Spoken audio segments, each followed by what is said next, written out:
ಮಾನ್ಯ ವೀಕ್ಷಕರೇ ನಮಸ್ಕಾರ. ನಾನು ಡಾಕ್ಟರ್ ಶ್ರೀಕಾಂತ್. ಮೊನ್ನೆ ತಾನೇ ತಮಗೆ ಒಂದು ವಿಡಿಯೋನ ಕಳಿಸಿಕೊಟ್ಟಿದ್ದೆ.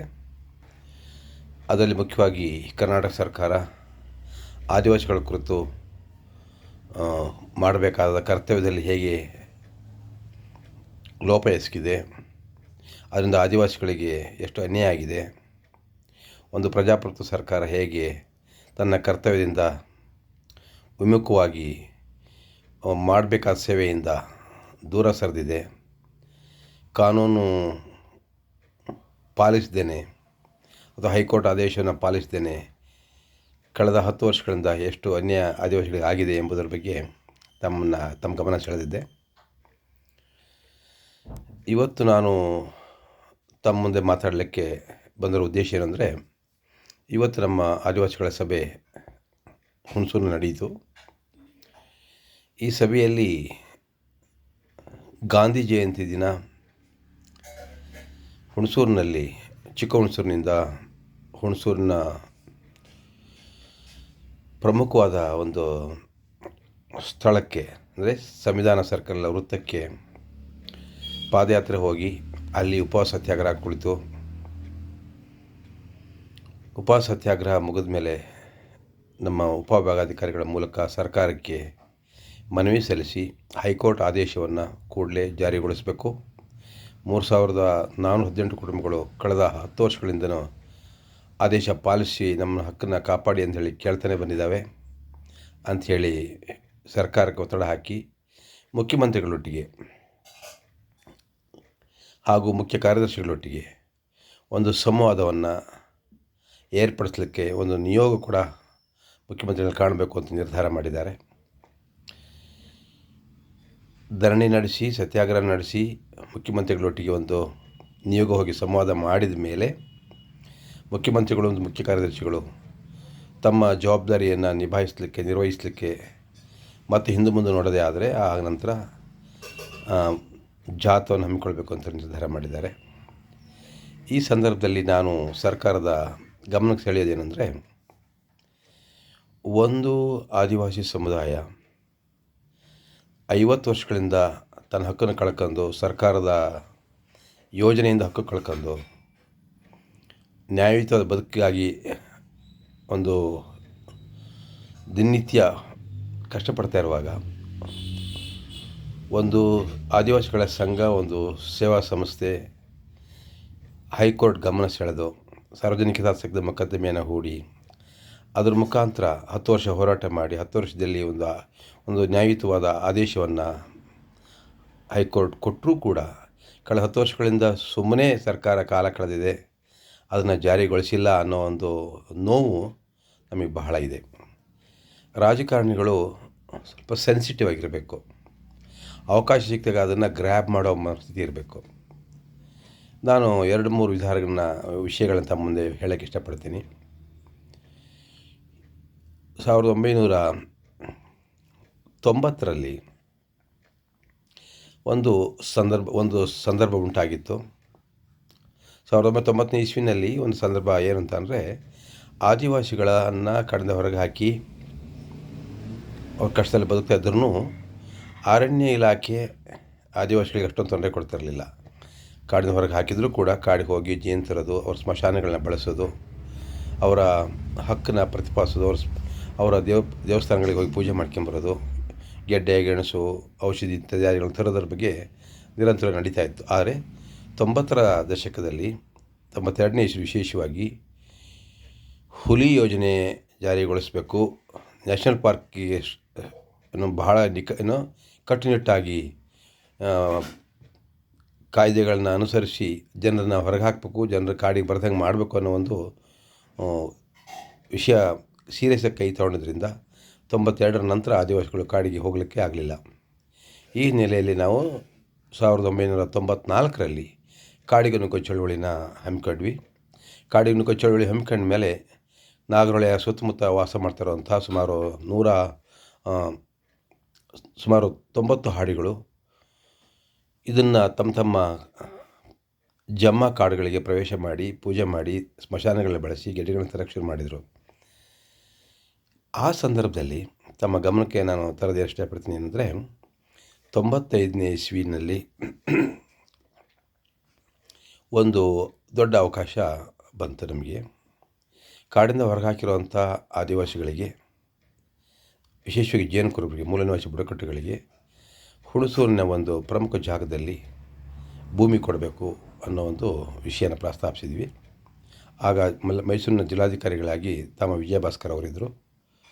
ಅವರನ್ನು ಆ ಸ್ಥಳ ಕರ್ಕೊಂಡ್ಬಂದು ಅಲ್ಲಿ ಪರಿಶೀಲನೆ ಮಾಡಿ ಸುಮಾರು 300 ಎಕರೆ ಇರೋ ಪ್ರದೇಶವನ್ನು ತೋರಿಸಿ ಅವರಿಗೆ ಇಲ್ಲಿ 130 ಜೇನು ಕುರುಬ ಕುಟುಂಬಗಳು ವಾಸ ಮಾಡಲಿಕ್ಕೆ ಅವಕಾಶ ಸೃಷ್ಟಿ ಮಾಡಬೇಕು, ಇದನ್ನು ಸರ್ಕಾರ ತಾವು ರೆಕಮೆಂಡ್ ಮಾಡಬೇಕು ಅಂತೇಳಿ ನಾವು ವಿನಂತಿ ಮಾಡಿದಾಗ ಅವರ ಸ್ಥಳ ಪರಿಶೀಲನೆ ಮಾಡಿ ಇದು ಯೋಗ್ಯವಾಗಿದೆ ಅಂತ ಹೇಳಿ ಅದನ್ನು ಸರ್ಕಾರಕ್ಕೆ ರೆಕಮೆಂಡ್ ಮಾಡ್ತಾರೆ. ಆಗ HD ದೇವೇಗೌಡರು ಕೇವಲ 13 ತಿಂಗಳು ಮುಖ್ಯಮಂತ್ರಿ ಆಗಿದ್ದು. ಅದನ್ನು ಗಮನಕ್ಕೆ ಅವ್ರಿಗೆ ತರ್ತೀವಿ ನಾವು. ಈ ಥರ ಒಂದು ಅವಕಾಶ ಇದೆ, ಕಳೆದ ಹೊರಗೆ ಹಾಕಿರೋರು ಎಲ್ಲ ಜೀತ ಕೂಲಿ ಮಾಡ್ತಾಯಿದ್ದಾರೆ, ಇಂಥವ್ರಿಗೆ ನೀವು ನೆರವಾಗಬೇಕು ಅಂತ ಹೇಳಿ ನಾವು ವಿನಂತಿ ಮಾಡಿದ್ವಿ.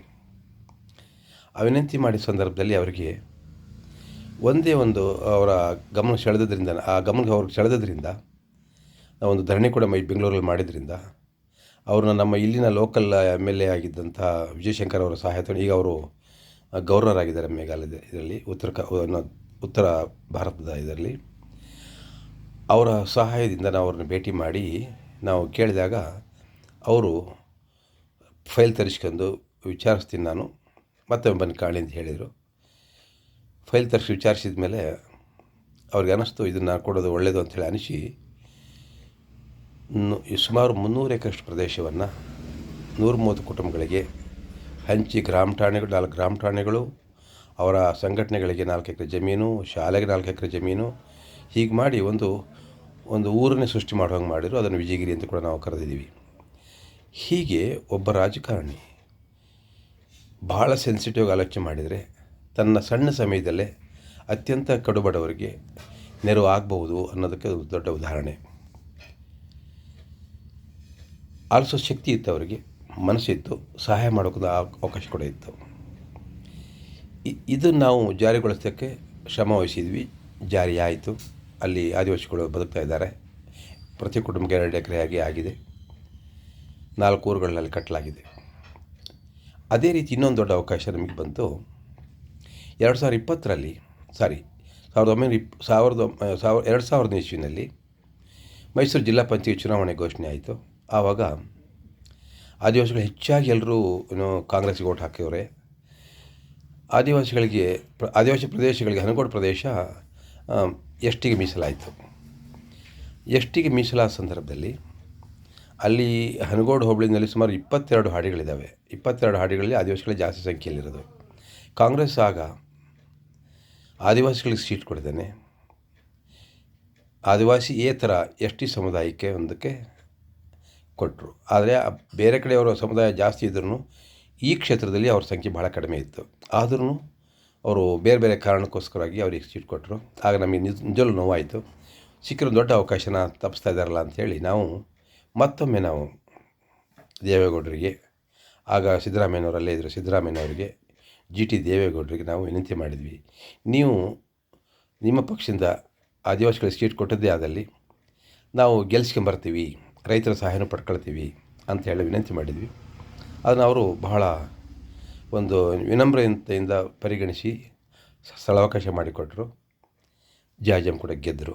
ನಂತರ ಸಿದ್ದರಾಮಯ್ಯನವರ ಎಫರ್ಟ್ನಿಂದನೂ ಅವರು ಉಪಾಧ್ಯಕ್ಷ ಕೂಡ ಆದರು. ಇದೊಂದು ಚರಿತ್ರೆ. ಅಂದರೆ ಒಬ್ಬ ರಾಜಕಾರಣಿ ಬಡ ಜನರ ವಿಷಯಗಳನ್ನು ಸೆನ್ಸಿಟಿವ್ ಪರಿಗಣಿಸಿ ಕೂಡಲೇ ಆ್ಯಕ್ಷನ್ಗೆ ಇಳಿದ್ರೆ ಎಷ್ಟು ಒಳ್ಳೆಯ ಕೆಲಸ ಮಾಡೋದು ಅನ್ನೋಕ್ಕೆ ಇದು ಸಾಕ್ಷಿ. ಇನ್ನೊಂದು, ಅದೇ ಜಾಜಮ್ಮ ಉಪಾಧ್ಯಕ್ಷ ಆಗಿದ್ದಾಗ ನಾವು ಇದರಲ್ಲಿ HD ಕೋಟೆಯಲ್ಲಿ ಒಂದು ಸಮ್ಮೇಳನ ಮಾಡಿದ್ವಿ. 6,000 ಆದಿವಾಸಿಗಳನ್ನ ಸೇರಿಸಿ, ರೈತ ಸಮುದಾಯದವ್ರನ್ನೂ ಸೇರಿಸಿ ನಾವು ಪ್ರಸ್ತಾಪ ಮಾಡಿದ್ದೀವಿ ಅಂತಂದರೆ ಡಾಕ್ಟರ್ BD ಶರ್ಮಾ ಅವ್ರನ್ನು ಕೂಡ ಸೇರಿಸಿ, ಅವರು ST ಕಮಿಷನ್ ಚೇರ್ಮನ್ ಆಗಿದ್ದರು, ಅವ್ರನ್ನು ಸೇರಿಸಿ ನಮ್ಮ ಮದನ್ ಗೋಪಾಲ್ ಅವರು ಆಗ ಪೂರ್ಣ ಪ್ರಮಾಣದ ಅಧಿಕಾರಿಗಳೇ ಆಗಿದ್ದರು, ಅವ್ರನ್ನೂ ಎಲ್ಲ ಸೇರಿಸಿ ಒಂದು ವಿಷಯ ಪ್ರಸ್ತಾಪಿಸಿದ್ವಿ ಆ ಸಮ್ಮೇಳನದಲ್ಲಿ. ಏನಂದರೆ ಬಡ್ಡಿ ಚಕ್ರಬಡ್ಡಿ ಹಾಕಿ ರೈತರನ್ನು ನಲಗಿಸ್ತಾ ಇದೆ. ರೈತರು ಮಾಡೋ ಕೃಷಿಯಿಂದಾಗಿ ಇಡೀ ದೇಶ ನಡೀತಾ ಇದೆ. ಸೊ ಅವ್ರಿಗೆ ಆ ಬಡ್ಡಿ ಹಾಕಬಾರ್ದು. ಸರಳ ಬಡ್ಡಿಯಲ್ಲಿ ಅವರಿಗೆ ಸಾಲ ಕೊಟ್ಟು ಅವರ ಬದುಕನ್ನು ಕಾಪಾಡಬೇಕು. ಎಲ್ಲೆಲ್ಲಿ ಬಡ್ಡಿ ಚಕ್ರಬಡ್ಡಿ ಹಾಕಿ ಅಸಲಿಗಿಂತ ಜಾಸ್ತಿನೇ ಬಡ್ಡಿ ಕೊಟ್ಟು ಈಗಾಗಲೇ ಅವರ ಅಮೌಂಟ್ ತೀರಿ ಆಗಿದೆಯೋ ಅಂಥವನ್ನ ರದ್ದುಗೊಳಿಸಬೇಕು ಅನ್ನೋ ಒಂದು ಪ್ರಸ್ತಾಪನ ಅವ್ರು ಮುಂದಿಟ್ಟಾಗ ಅವರು ಮಾನ್ಯ ಮುಖ್ಯಮಂತ್ರಿಗಳಾದ ಸಿದ್ದರಾಮಯ್ಯನವರು ಇದ್ದರು, ಡಿ ದೇವೇಗೌಡರು ಇದ್ದರು, ಡಿ ದೇವೇಗೌಡರು ಇದ್ದರು, ಮತ್ತು ಇವ್ರ ಜೊತೆಗೆ ನಮ್ಮ ಬಿ ಡಿ ಶರ್ಮಾ ಅವರು ಕೂಡ ಇದ್ದರು. ಇಂಥ ಸಂದರ್ಭದಲ್ಲಿ ಅವರು ಏನು ಹೇಳಿದ್ರು ಗೊತ್ತಾ? ನಾವು ಪ್ರಸ್ತಾಪ ಮಾಡಿದ್ವಿ. ಅವತ್ತು ನಾನೇ ಕೂಡ ಆ ಪೇಪರ್ ಪ್ರೆಸೆಂಟ್ ಮಾಡಿದ್ದೆ. ಆನಂತರ ಏನು ಪ್ರೆಸೆಂಟ್ ಮಾಡಿದ್ದೆ ಆ ಪೇಪರ್ ಡಿ ದೇವೇಗೌಡರ ಮುಖಾಂತರ ತರಿಸ್ಕೊಂಡು ನಮ್ಮ ಈಗಿನ ಮುಖ್ಯಮಂತ್ರಿಗಳು ಸಿದ್ದರಾಮಯ್ಯನವರು ಒಂದು ಕೋಆಪರೇಟಿವ್ ಮೂವ್ಮೆಂಟ್ನ ಬೆಂಗಳೂರಿನ ಮೈಸೂರಲ್ಲಿ ನಡೆದಂಥ ಸಮ್ಮೇಳನದಲ್ಲಿ ಕೂಡ ಅದನ್ನು ಪ್ರಸ್ತಾಪ ಮಾಡಿ ಒಂದು ಬಹಳ ದೊಡ್ಡ ಮೆಚ್ಚುಗೆ ಗಳಿಸಿದರು. ಅವರು ಆ ಸಮಯದಲ್ಲಿ ನಾವು ಸಭೆ ನಡೆಸಿದ ಸಂದರ್ಭದಲ್ಲಿ ಮೊನ್ನೆ ದೇವೇಗೌಡರು ಸಿದ್ದರಾಮಯ್ಯನವ್ರಿಗೆ ಏನು ಹೇಳಿದರು ಅಂತಂದರೆ, ನೋಡು ಸಿದ್ದರಾಮಯ್ಯ, ಇದು ಒಳ್ಳೆಯ ವಿಷಯ, ಇದು ರೈತರ ಪರವಾಗಿದೆ ಮತ್ತು ಎಲ್ಲ ಬಡವರಿಗೂ ಅನುಕೂಲ ಆಗುತ್ತೆ. ನಮ್ಮ ಸರ್ಕಾರ ಅಧಿಕಾರಕ್ಕೆ ಬಂದರೆ ನಾವು ಇದರ ರೈತರ ಸಾಲ ಮನ್ನಾ ವಿಷಯನ ಕೈ ತೊಗೊಳ್ಬೇಕು ಅಂತ ಹೇಳಿ ಅಂದರು. ನಂತರ ಅವ್ರ ಸರ್ಕಾರ ಬಂತು. ಇವರು ಡೆಪ್ಯೂಟಿ ಸಿ ಎಮ್ ಆಗಿದ್ದಾಗ, ಫೈನಾನ್ಸ್ ಮಿನಿಸ್ಟರ್ ಆಗಿದ್ದಾಗ ಸೀರಿಯಸ್ ಗಂಭೀರ ಪರಿಗಣಿಸಿದ್ದನ್ನು ರೈತರ ಸಾಲ ಮನ್ನಾ ಮಾಡಿದರು. ಅದು ಚರಿತ್ರೆ. ನಂತರ ಯಡಿಯೂರಪ್ಪನವ್ರು ಮಾಡಿದರು. ಆಮೇಲೆ ಕೇಂದ್ರ ಸರ್ಕಾರದಲ್ಲಿ ಮನಮೋಹನ್ ಸಿಂಗ್ ಅವ್ರ ಸರ್ಕಾರ ಮಾಡಿತು. ಸಾವಿರಾರು ಕೋಟಿಗಳ ರೂಪಾಯಿನ ರೈತರ ಸಾಲವನ್ನು ಮನ್ನಾ ಮಾಡಿದರು. ಇದೊಂದು ಚರಿತ್ರೆ ಕೂಡ ಅದು. ಹೀಗೆ ಒಂದು ಸಂಘಟನೆ ಬಡವರ ಪರವಾಗಿ ಕೆಲಸ ಮಾಡ್ತಾ ರಾಜಕಾರಣಿಗೆ ಅವ್ರ ಮನಸ್ಸಿಗೆ ಹಿಡಿಸೋಂಗೆ ಒಂದು ಐಡಿಯಾನ ಕೊಟ್ಟರೆ ಅದನ್ನು ಸಮಯೋಚಿತವಾಗಿ ಕೂಡಲೇ ಅದನ್ನು ಗ್ರ್ಯಾಬ್ ಮಾಡಿ ಜಾರಿಗೊಳಿಸಿದರೆ ತುಂಬ ಜನರಿಗೆ ಅನುಕೂಲ ಆಗುತ್ತೆ. ಈ ಥರ ಜಾಣ್ಮೆ ರಾಜಕಾರಣಿಗಳಿಗಿರಬೇಕು. ಅವರ ವೈಯಕ್ತಿಕ ಹಿತಾಸಕ್ತಿಗಳು ಏನೇ ಮಾಡಿದ್ರು ಒಂದು ಸತಿ ಅಲ್ಲಿ ಡೆಮೋಕ್ರಸಿನಲ್ಲಿ ಕುಂತು ಆ ಕುರ್ಚಿ ಮೇಲೆ ಕುಂತ ಮೇಲೆ, ಮುಖ್ಯಮಂತ್ರಿ ಸ್ಥಾನದಲ್ಲಿ ಕುಂತ ಮೇಲೆ ತಾನು ನ್ಯಾಯ ಕೊಡಬೇಕಾದಂಥ ಮನಸ್ಥಿತಿ ಇರಬೇಕು. ವಿಶೇಷವಾಗಿ ಆ ಸಹಾಯಕರಿಗೆ ಸಹಾಯವನ್ನು ನೀಡುವಂಥ ಮನಸ್ಥಿತಿ ಇರಬೇಕು ಅನ್ನೋದ್ರ ಬಗ್ಗೆ ನಾನು ಹೇಳೋದು. ಹೀಗೆ ಇಷ್ಟು 3 ಉದಾಹರಣೆ ಕರ್ನಾಟಕದಲ್ಲಿ ಅವರು ಚೀಫ್ ಮಿನಿಸ್ಟರ್ ಆದಾಗ, ಆ ಚೀಫ್ ಮಿನಿಸ್ಟರಿಂದ ಕೆಳಗಿಳಿದಾಗ ನಡೆದಂಥ ವಿಷಯ. ಇನ್ನೊಂದು ಬಹಳ ಮುಖ್ಯ ನಿಮಗೆ ಗಮನಕ್ಕೆ ತರ್ತೀನಿ ನಾನು. 96ನೇ ಇಸ್ವಿನಲ್ಲಿ ಅವರು ಡಿ ದೇವೇಗೌಡರು ಪ್ರೈಮ್ ಮಿನಿಸ್ಟರ್ ಇದ್ದಾಗ ನಮ್ಮ ಡಾಕ್ಟರ್ ಬಿ ಡಿ ಶರ್ಮಾ ಅವರ ನೇತೃತ್ವದಲ್ಲೇ, ಮಹಾರಾಷ್ಟ್ರದ ಪ್ರದೀಪ್ ಪ್ರಭು ಅವರ ನೇತೃತ್ವದಲ್ಲಿ ನಾವು ಇಡೀ ಭಾರತ ದೇಶದ ಆದಿವಾಸಿಗಳೆಲ್ಲ ಒಂದು ಸಮಾವೇಶ ಏರ್ಪಡಿಸಿ ಡೆಲ್ಲಿನಲ್ಲಿ ಮಾನ್ಯ ದೇವೇಗೌಡರಿಗೆ ಭೇಟಿ ಮಾಡಿ ನಾವು ಹೇಳಿದ್ವಿ, ಭಾರತ ದೇಶದಲ್ಲಿ ಆದಿವಾಸಿಗಳ ಸ್ವಾಮ್ಯಾಡಳಿತನ ರಕ್ಷಿಸಬೇಕು. ಅಷ್ಟೇ ಅಲ್ಲ, ಆದಿವಾಸಿ ಸ್ವಾಮ್ಯಾಡಳಿತ ರಕ್ಷಿಸಬೇಕಾದ್ರೆ ಅವರವರ ಹಾಡಿಗಳನ್ನು ಅವರವರೇ ನಿಭಾಯಿಸ್ಕೊಳ್ಳುವಂಗೆ ಮಾಡಬೇಕು. ಇದು ಪರಂಪರೆಯಿಂದ ಬಂದಿರುವಂಥದ್ದು. ಅದಕ್ಕೆ ನೀವು ಸೂಕ್ತವಾದ ಕಾನೂನು ತಿದ್ದುಪಡಿ ತರಬೇಕು. ಅಷ್ಟೇ ಅಲ್ಲ, ದೇಶದ ಪಂಚಾಯಿತಿ ಕಾಯ್ದೆಗಳಲ್ಲಿ ಗ್ರಾಮ ಸಭೆಗೆ ಮಹತ್ವ ಕೊಡುವಂಥ ತೀರ್ಮಾನವನ್ನು ಕೈಗೊಳ್ಳಬೇಕು. ಗ್ರಾಮ ಸಭೆಗೆ ಮಹತ್ವ ಕೊಟ್ಟರೆ ಅದು ವಿಧಾನಸಭೆ ಎಷ್ಟು ಮುಖ್ಯನೋ, ನಮ್ಮ ಸಂಸತ್ತು ಎಷ್ಟು ಮುಖ್ಯನೋ, ಹಾಗೆ ಸ್ವಾಭಾವಿಕವಾದಂಥ ಗ್ರಾಮ ಸಭೆಯು ಕೂಡ ಅಷ್ಟೇ ಮುಖ್ಯ. ಅದರಿಂದ ಅದನ್ನು ಪರಿಗಣಿಸಬೇಕು ನೀವು ಅಂಥೇಳಿ ಅವ್ರಿಗೆ ನಾವು ಮನವರಿಕೆ ಮಾಡಿದ ಮೇಲೆ ಅವರು ಅದನ್ನು ತುಂಬ ಗಂಭೀರ ಪರಿಗಣಿಸಿದರು. ಅವರು ಇದ್ದಿದ್ದು 10 ತಿಂಗಳಲ್ಲಿ, ದೊಡ್ಡವರ ವಯಸ್ಸಿನಿಲ್ಲ. ಅವರು 10 ತಿಂಗಳಲ್ಲೇ ಇಡೀ ದೇಶಕ್ಕೆ ಉಪಯೋಗ ಆಗುವಂಥ 9 ಕೋಟಿ ಆದಿವಾಸಿಗಳು ಉಪಯೋಗ ಆಗುವಂಥ ಆದಿವಾಸಿ ಸ್ವಯಮಾಡಳಿತ ಕಾಯ್ದೆ, ಅಂದರೆ ಅದನ್ನು ನೀವು ಪೇಸಾ ಕಾಯ್ದೆ ಅಂತ ಕರಿತೀವಿ, ಪೇಸಾ 96 ಅಂತ, ಅನುಸೂಚಿತ ಪ್ರದೇಶಗಳಿಗೆ ವಿಸ್ತರಿಸಲ್ಪಟ್ಟ ಪಂಚಾಯಿತಿ ಕಾಯ್ದೆ ಅದು. ಅಂಥ ಕಾಯ್ದೆನ ಜಾರಿಗೆ ತರಕ್ಕೆ ಸಾಧ್ಯ ಆಯಿತು. ಅಂದರೆ ಎಷ್ಟು ಮುಖ್ಯ ನೋಡಿ. ಅಂದರೆ ಒಬ್ಬ ಮನುಷ್ಯ 10 ತಿಂಗಳಿರ್ತಾರೋ 10 ವರ್ಷ ಇರ್ತಾರೋ ಅದು ಮುಖ್ಯ ಅಲ್ಲ. ತಾನು ಇದ್ದಷ್ಟು ದಿನ ಬಡವ್ರ ಪರವಾಗಿ ಆಲೋಚನೆ ಮಾಡಿದ್ದೀನ, ಬಡವರಿಗೆ ನ್ಯಾಯ ಕೊಡೋಂಗೆ ನಡ್ಕೊಂಡಿದ್ದೀನ, ಒಂದು ಒಳ್ಳೆಯ ಅವಕಾಶನ ನಾನು ಸದುಪಯೋಗ ಪಡಿಸ್ಕೊಂಡು ನಾನು ಆ ಸ್ಥಾನಕ್ಕೆ ಗೌರವ ತಂದಿದ್ದೀನ ಅನ್ನೋದು ಬಹಳ ಬಹಳ ಮುಖ್ಯ. ನಾನು ಇಲ್ಲಿ ಹೇಳಲಿಕ್ಕೆ ಇಷ್ಟಪಡ್ತೀನಿ ಅಂದರೆ, ಸಿದ್ದರಾಮಯ್ಯನವರು ನಮಗೆ ತುಂಬ ದೊಡ್ಡ ಅವಕಾಶನ ಮಾಡಿಕೊಟ್ಟಿದ್ದಾರೆ. ನಮ್ಮ ಜಾಜಮ್ಮನ್ನ ಉಪಾಧ್ಯಕ್ಷ ಕೂರಿಸ್ಲಿಕ್ಕೆ ಜಿಲ್ಲಾ ಪಂಚಾಯತಿನಲ್ಲಿ. ಅಷ್ಟೇ ಅಲ್ಲ, ರೈತರ ಸಾಲ ಮನ್ನಾ ಮಾಡೋಕ್ಕೆ ಅವರು ಮೊದಲನೆಯ ಉಪಮುಖ್ಯಮಂತ್ರಿಗಳಾದಾಗ ಮಾಡಿದಂಥ ವಿಷಯ ಕೂಡ ಬಹಳ ಮುಖ್ಯವಾಗಿತ್ತು. ಹೀಗೆಲ್ಲ ನೋಡುವಾಗ ನಾವು ಸಿದ್ದರಾಮಯ್ಯನವರು ಇನ್ನೂ ಉನ್ನತ ಸ್ಥಾನಕ್ಕೆ ಬಂದಾಗ ಇನ್ನೊಂದು ದೊಡ್ಡ ಅವಕಾಶನ ಅವ್ರಿಗೆ ಕೊಟ್ವಿ. ಅವ್ರು ಹೆಚ್ಚು ಕಡಿಮೆ ನಮ್ಮ ಮುಂದೆ ಅವರು ಮಹಾತ್ಮ ಗಾಂಧಿಯಾಗಿ ಉಳಿಬೋದಾಯಿತು, ಅಂಬೇಡ್ಕರ್ ಆಗಿ ಉಳಿಬೋದಾಯಿತು ಅಂಥ ಒಂದು ಅವಕಾಶ ಅದು. ಏನು ಅಂತಂದರೆ, ಕಾಡಿಂದ ಹೊರಗೆ ಹಾಕಿದಂಥ ಆದಿವಾಸಿಗಳ ಪರವಾಗಿ ಅರಣ್ಯ ಇಲಾಖೆ ಯಾವಾಗಲೂ ನ್ಯಾಯ ಕೊಡಲ್ಲ, ಅದಕ್ಕೆ ನಾವು ಕೋರ್ಟಿಗೆ ಹೋಗ್ಬೇಕು ಅಂತೇಳಿ ಹೈಕೋರ್ಟ್ಗೆ ಹೋಗಿ ನಾವು ಪಬ್ಲಿಕ್ ಇಂಟ್ರೆಸ್ಟ್ ಲಿಟಿಗೇಷನ್ನ ನಾವು 1999ರಲ್ಲಿ ಫೈಲ್ ಮಾಡಿ 2009ರಲ್ಲಿ ನಮ್ಮ ಪರವಾದ ನ್ಯಾಯ ಒಂದು ಆರ್ಡ್ರ್ ಆಯಿತು. ಅದು ಆ ಆರ್ಡ್ರ್ ಏನಂತಂದರೆ ಕಾಡಿಂದ ಹೊರಗೆ ಹಾಕಲ್ಪಟ್ಟಿರುವಂಥ ಆದಿವಾಸಿಗಳಿಗೆ ಪುನರ್ವಸತಿ ಕೊಡಬೇಕು ಅನ್ನೋದು ಆ ಆದೇಶ.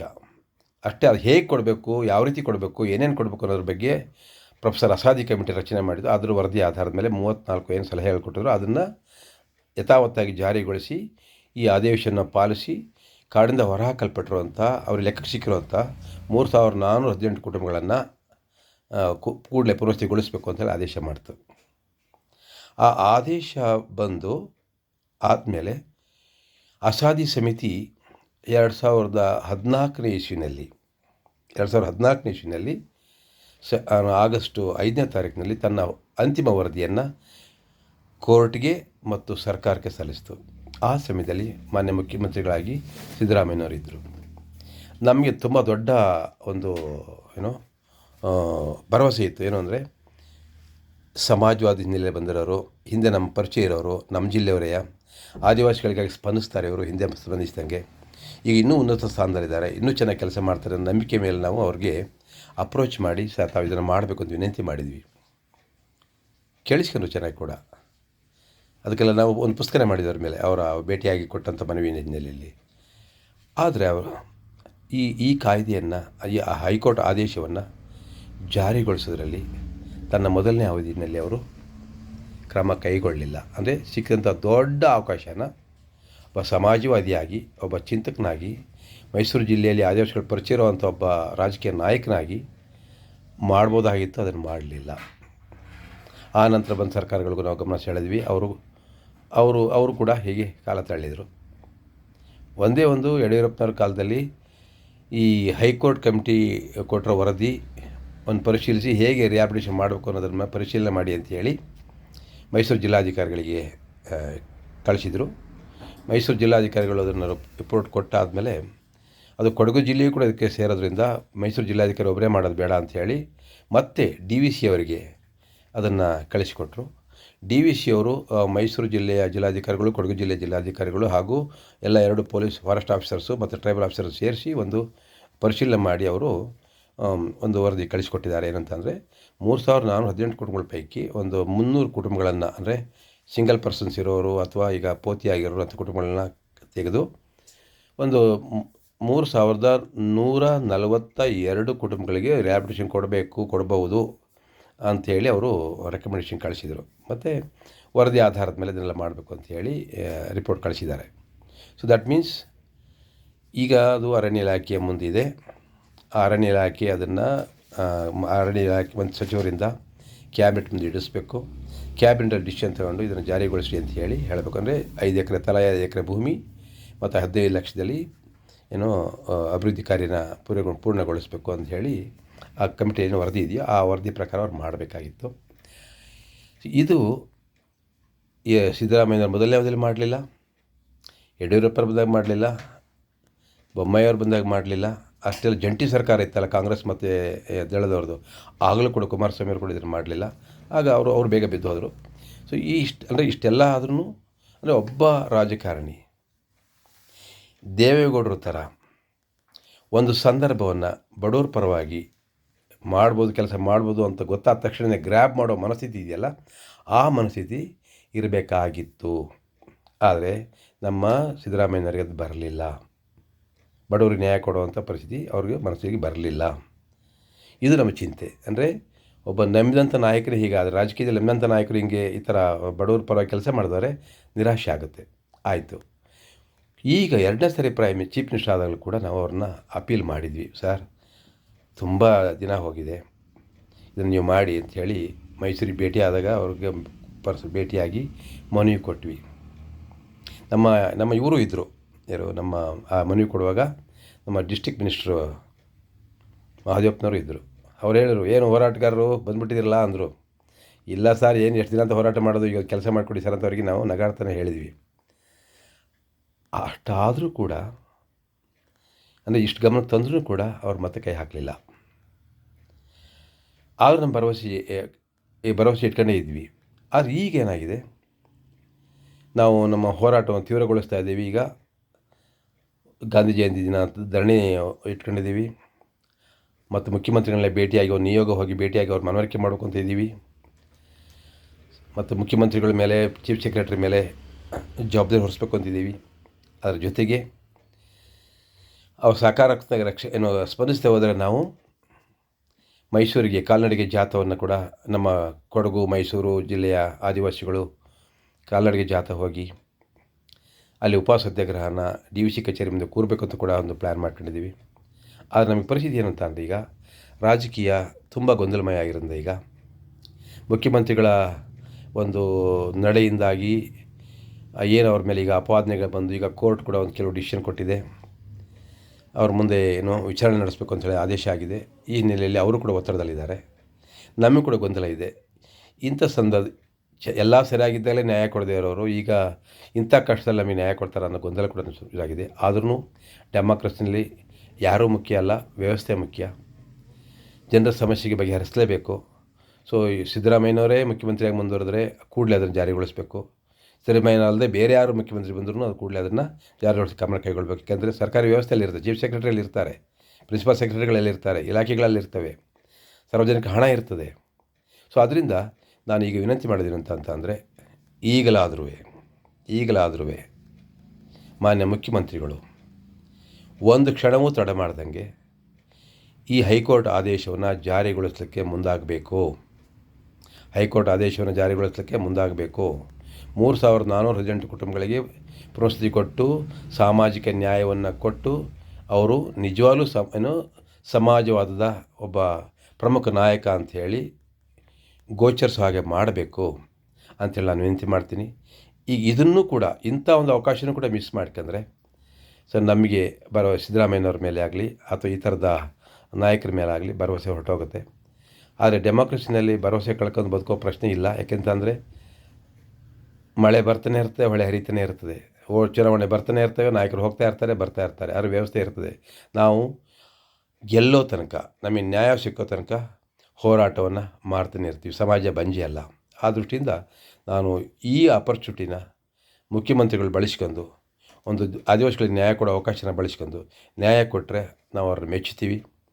ನ್ಯಾಯ ಕೊಡೋಕ್ಕಾಗಲಿಲ್ಲ ಅಂತ ಅಂದರೆ ಬರೀ ಮಾತಾಡೋವಂತಹ, ಬಣ್ಣದ ಮಾತಾಡೋವಂತಹ ಇವರು ಇನ್ನೊಬ್ಬ ನಾಯಕ ಅಂದ್ಕೊಂಡು ನಾವು ಅವ್ರ ಬಗ್ಗೆ ನಿರಾಶೆಗೊಳ್ತೀವಿ. ಆದಿವಾಸಿಗಳು ತುಂಬ ಭರವಸೆಯಿಂದ ಅವ್ರನ್ನ ನೋಡಿದ್ದೀವಿ. ಆ ಭರವಸೆಯನ್ನು ಉಳಿಸ್ಕೋಬೇಕು ಅಂತ ಹೇಳಿ ನಾನು ಸಿದ್ದರಾಮಯ್ಯನವರಲ್ಲಿ ವಿನಂತಿ ಮಾಡ್ತಾ ಈ ಹೈಕೋರ್ಟ್ ಆದೇಶವನ್ನು ಜಾರಿಗೊಳಿಸಲಿಕ್ಕೆ ಕೂಡಲೇ ಅವರ ಸಂಪುಟ ಸಭೆಯನ್ನು ಕರೆದು ಆದೇಶ ಮಾಡಿ ಹೈಕೋರ್ಟ್ ಆದೇಶವನ್ನು ಜಾರಿಗೊಳಿಸುವಂಥ ನಿರ್ಣಯವನ್ನು ಕೈಗೊಂಡು ಬೇಕಾದ ಹಣಕಾಸನ್ನು ಅದಕ್ಕೆ ನಿಗದಿಪಡಿಸಿ ಅರಣ್ಯ ಇಲಾಖೆಗೆ ಭೂಮಿ ಹುಡುಕೋಕ್ಕೆ ಜವಾಬ್ದಾರಿ ಕೊಟ್ಟು ಕೆಲಸ ಹಚ್ಚಬೇಕು ಅಂತ ಹೇಳಿ ನಾನು ವಿನಂತಿ ಮಾಡ್ತೀನಿ. ಇಂಥ ಆಪರ್ಚುನಿಟಿನ ಮಿಸ್ ಮಾಡ್ಕೊಂಡ್ರೆ ನೀವು ನಮ್ಮ ಗಾಂಧಿ ಆಗುವ ಅಥವಾ ನಮ್ಮ ಇನ್ನೊಬ್ಬ ಅಂಬೇಡ್ಕರ್ ಆಗುವ, ಇನ್ನೊಬ್ಬ ದೇವರಾಜ ಅರಸು ಆಗುವಂಥ ಅವಕಾಶನ ತಪ್ಪಿಸ್ಕೊಳ್ತೀರಿ. ಅಂಥ ಅವಕಾಶ ತಪ್ಪಿಸ್ಕೊಳ್ಬೇಡಿ ಅಂಥೇಳಿ ತಮಗೆ ವಿನಂತಿ ಮಾಡೋಕ್ಕೋಸ್ಕರ ಇದನ್ನು ವಿಡಿಯೋ ಮಾಡಿದ್ದೀನಿ. ತಾವು ಇದನ್ನು ನಾನು ನಿಮಗೂ ಕಳಿಸ್ಕೊಡ್ತೀನಿ ಮುಖ್ಯಮಂತ್ರಿಗಳಿಗೆ, ತಾವು ನೋಡಬಹುದು. ಅಥವಾ ಬೇರೆ ಯಾರ ಮುಖ್ಯಮಂತ್ರಿಗಳು ಚೆನ್ನಾಗಿ ಗೊತ್ತಿರೋರು ಅವ್ರಿಗೆ ಫಾರ್ವರ್ಡ್ ಮಾಡ್ಬೋದು ಅಥವಾ ಅವ್ರ ಕಿವಿಗೆ ಹಾಕ್ಬೋದು. ಆ ಭರವಸೆ ಮೇಲೆ ಇದನ್ನು ನಾನು ವಿಡಿಯೋ ಮಾಡಿದ್ದೀನಿ. ಇದು ಮತ್ಯಾವ ಉದ್ದೇಶದಿಂದನೂ ಅಲ್ಲ. ಈ ಕಷ್ಟದಲ್ಲಿ 50 ವರ್ಷದಿಂದ ನರಳಿರುವಂಥ ಆದಿವಾಸಿಗಳಿಗೆ ನ್ಯಾಯ ಇಂಥ ನಾಯಕರಿಂದ ಸಿಗಲಿ ಅನ್ನೋ ಭರವಸೆಯಿಂದ ಮಾಡ್ತಾಯಿದ್ದೀನಿ. ಸೊ ದಯಮಾಡಿ ಇದನ್ನು ಮಾಡಬೇಕು ಅಂತೇಳಿ ವಿನಂತಿ ಮಾಡ್ತಾ ನಾನು ಮಾತು ಮುಗಿಸ್ತೀನಿ. ಧನ್ಯವಾದಗಳು. Thank you.